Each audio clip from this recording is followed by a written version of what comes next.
In our last mini lecture, we talked about some of the basics of classical conditioning. In this lecture, we'll talk about some of the more complex aspects of classical conditioning, in particular, three extensions to classical conditioning, those being higher order conditioning, sensory preconditioning, and US reevaluation. So far, when we've talked about classical conditioning, we've talked about a single neutral stimulus being associated with an unconditioned stimulus. But in the real world, a stimulus does not exist in isolation. Multiple stimuli tend to be associated. So if you have a bully, you associate that bully with being beat up, and you develop a classically conditioned response of fear to that bully does not exist by himself. That bully is going to have clothing. The bully is going to have a backpack. The bully is going to have friends and associates. And you may very well develop a conditioned fear response not only to the bully, but to things you associate with the bully, like his clothing, his backpack, his friends. And sometimes you can even develop a conditioned response to a neutral stimulus that was never paired with an unconditioned stimulus. So with higher order conditioning, we're going to talk about how you can develop a fear or develop a conditioned response to a neutral stimulus that was never paired with an unconditioned stimulus. So higher order conditioning deals with a stimulus that is associated with the conditioned stimulus, and that can also become a conditioned stimulus. So the first example of this that we'll talk about is you fear stray dogs because you were once bitten by a stray dog. You then go to your friend's neighborhood and notice lots of stray dogs roaming around. Now you feel fear when you visit your friend's neighborhood. And this is pretty much just a passing down of a conditioned fear response. You associate stray dogs with being bitten, then you come to associate your friend's neighborhood with stray dogs, and now you fear stray dogs and you fear your friend's neighborhood. So even though your friend's neighborhood, which is a conditioned stimulus, was never paired with the unconditioned stimulus of being bitten, you develop a fear of the friend's neighborhood because you associate it with stray dogs. So looking down to our formula for higher order conditioning, you can really break it up into two parts. So the first two lines are just a basic classical conditioning formula, and the next two lines represent the higher order conditioning. So first, you have a stray dog, which is a neutral stimulus. You associate it with a bite, which is an unconditioned stimulus. The bite brings about the unconditioned response of fear, and now stray dogs become a conditioned stimulus, and stray dogs bring about the conditioned response of fear. Now you'll see that stray dog is notated with an NS1, and in higher order conditioning, the NS1 is always the neutral stimulus that is paired with the unconditioned stimulus. So the NS1 is always the one that is paired with the unconditioned stimulus. Because the stray dog was an NS1, when it becomes a conditioned stimulus, we notate it with a CS1. So again, you associate stray dogs with being bitten, so you have a fear response to stray dogs. Then going down to the third line, you go to your friend's neighborhood, which is a neutral stimulus, and in the friend's neighborhood, you see stray dogs, which is a conditioned stimulus that brings about the conditioned response of fear.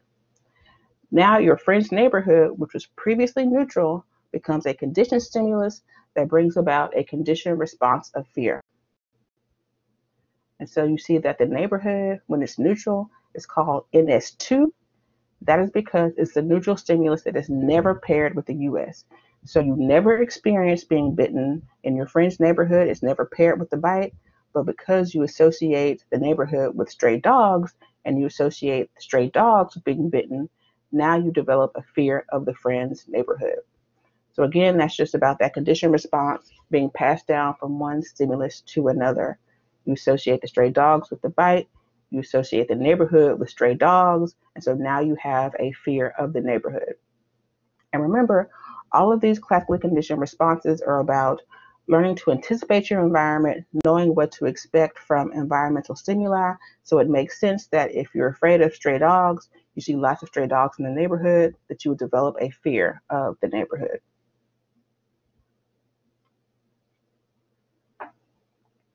Our next example of higher order conditioning.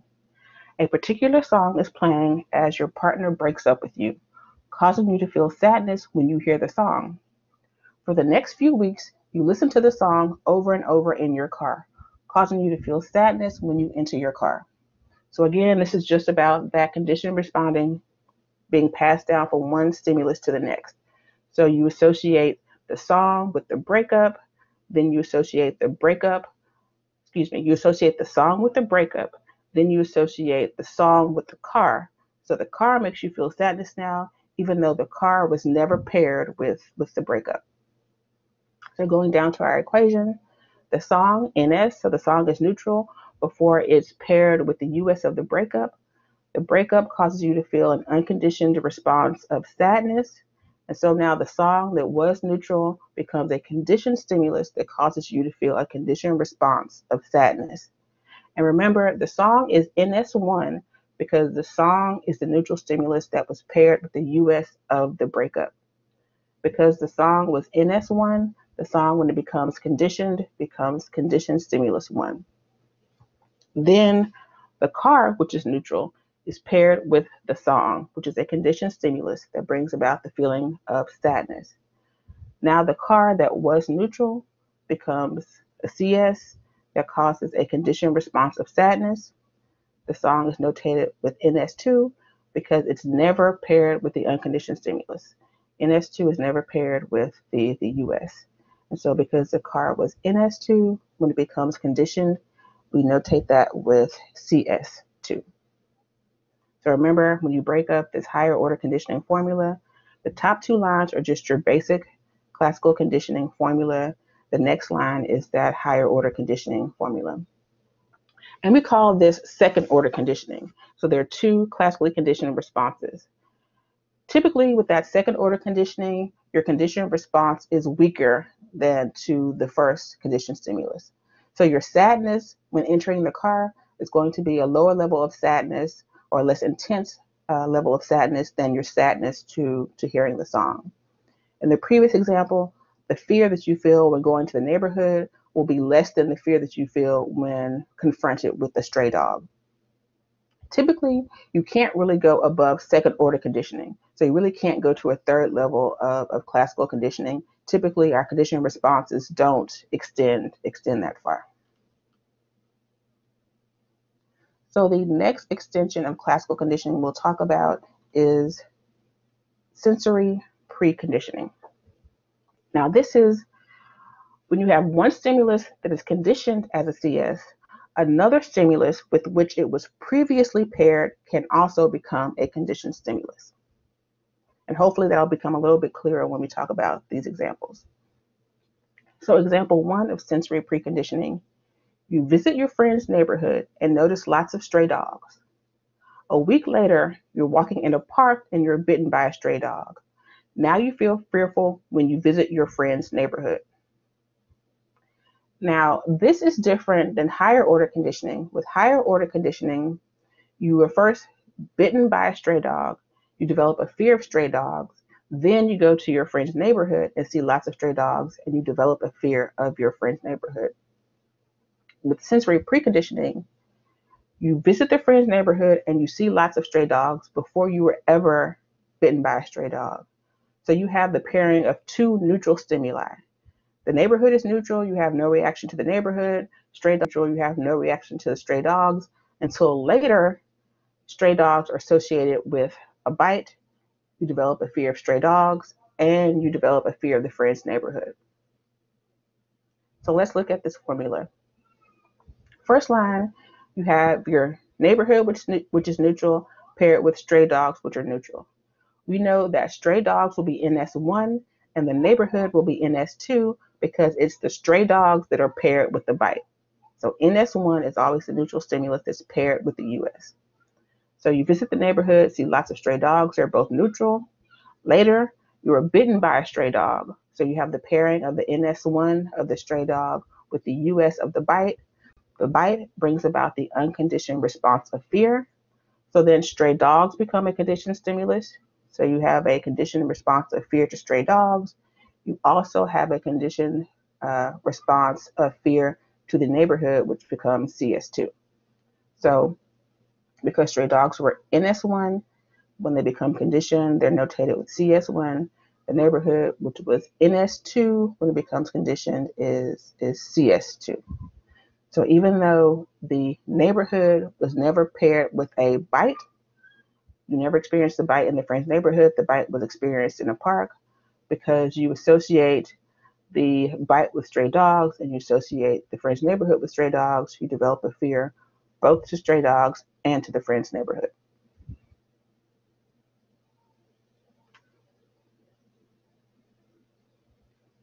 Example 2 of sensory preconditioning. You attend an Astros game where several players hit foul balls. Later, while at a high school baseball game, you see a fan hit by a foul ball, which causes you to feel fear. Now you feel fearful when you attend Astros games. So the Astros game is neutral. You have no reaction to Astros games, and foul balls are neutral.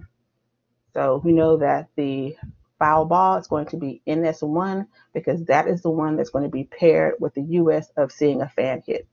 So in the beginning, you're talking about having two neutral stimuli that are associated.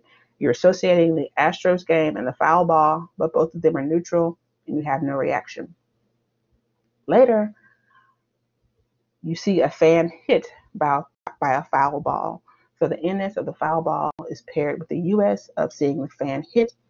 Seeing the fan hit causes the unconditioned response of fear. So now foul balls cause you to feel a conditioned response of fear, and Astros games cause you to feel a conditioned response of fear. Again, the foul ball is CS1 because the foul ball was NS1, the one paired with the unconditioned stimulus.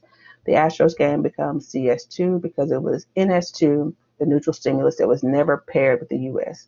So you never saw a fan hit by a foul ball at an Astros game, but because you associate foul balls with seeing fans hit and you associate foul balls with the Astros game, you develop a fear not only of foul balls, but of Astros games, even though you never saw a fan hit at an Astros game.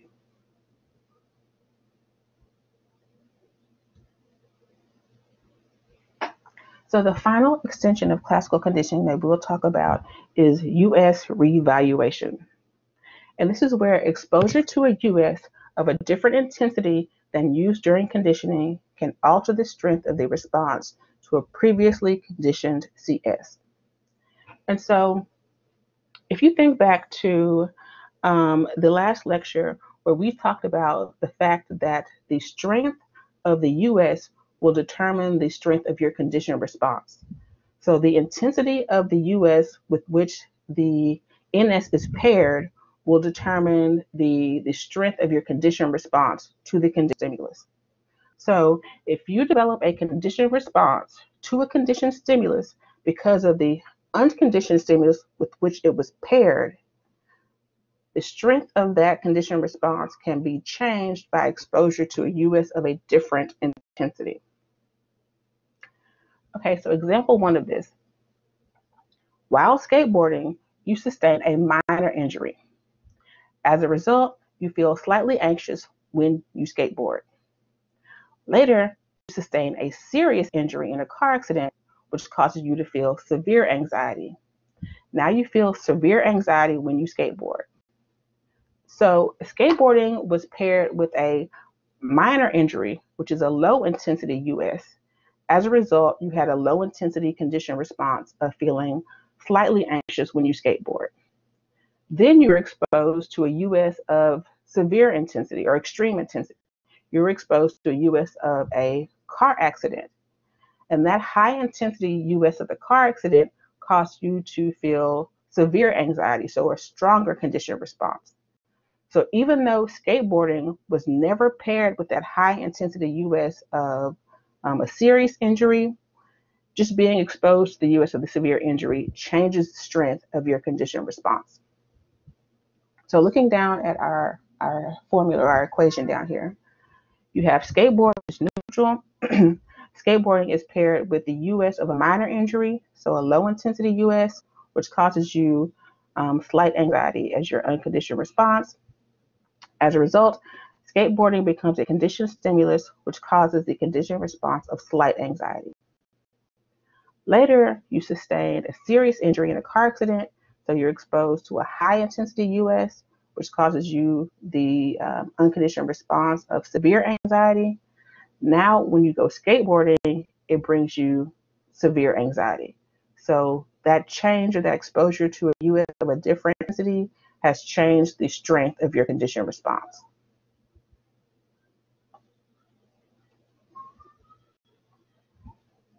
Our next example of US reevaluation. You eat at Taco Shack and get a minor case of food poisoning. As a result, you feel slightly nauseous when you visit Taco Shack. You later get the flu and feel extremely nauseous. Now you feel extremely nauseous when you visit Taco Shack. So Taco Shack is a neutral stimulus. You associate it with minor food poisoning, which is a low intensity US, which brings about the unconditioned response of slight nausea. As a result, Taco Shack becomes a conditioned stimulus that brings about the conditioned response of slight nausea. So again, the low intensity US of that minor food poisoning brings about the conditioned response of slight nausea. Later, you get the flu, which brings about extreme nausea. So having the flu is a high intensity US that brings about the more extreme unconditioned response of extreme nausea. Now Taco Shack becomes a conditioned stimulus that brings about extreme nausea purely because you've been exposed to that higher intensity US of having the flu. Now, what we think happens with US reevaluation is that the conditioned stimulus predicts the presence of the unconditioned stimulus. And we think that what happens is that the CS comes to predict the most recent level of the US. So the most recent level of the US that you experienced will be associated with that stimulus. So because you experienced the high intensity US of the flu most recently, that conditioned stimulus of Taco Shack leads you to predict the high intensity of the flu. So with the skateboarding example, because your most recent exposure to the US was the high intensity US of the major car accident, the CS of skateboarding comes to predict the most recent level of the US. So skateboarding has you predict that what will follow is the high intensity US of a car accident, which makes you feel extreme anxiety. With the Taco Shack example, Taco Shack makes you predict the most recent level of the US, which is the flu, which is a high intensity US, which brings about that more extreme case of nausea as your conditioned response.